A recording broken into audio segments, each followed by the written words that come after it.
Papa Leo wa 14 atangaza vita dhidi ya mashoga na wanaotoa mimba.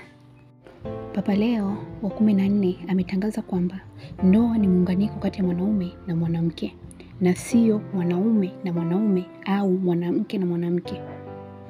Hivyo ndoa pekee itakayokubalika mbele za Mungu ni kati ya mwanaume na mwanamke. Na Kanisa Katoliki halitabariki tena ndoa za mashoga na wala halitambui ndoa za mashoga.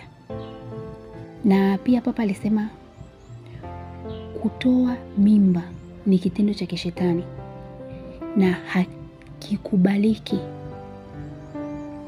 na Kanisa Katoliki, na pia amepinga vikali sana juu ya hilo swala. Na katika hotuba yake ya kwanza kwa mabarozi wa Vatican tarehe 16 mwezi wa 5 mwaka 2025, Papa alisisitiza mafundisho ya jadi ya Kanisa Katoliki kuhusu ndoa na uhai. Alisema kuwa familia inapaswa kuanzishwa juu ya muungano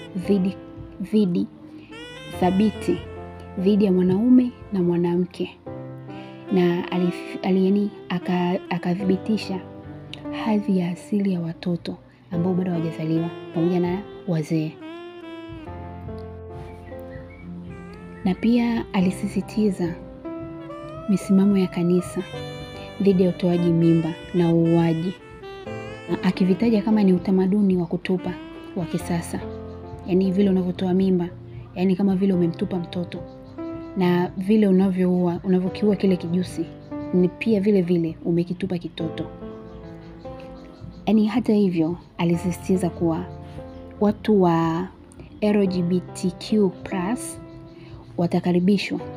wanakaribishwa katika Kanisa Katoliki, ingawa mafundisho rasmi kuhusu ndoa na vitendo vya ushoga yaani havitakubalika na Kanisa Katoliki kabisa, na linapinga kwa msisitizo mkubwa sana utoaji mimba na ushoga.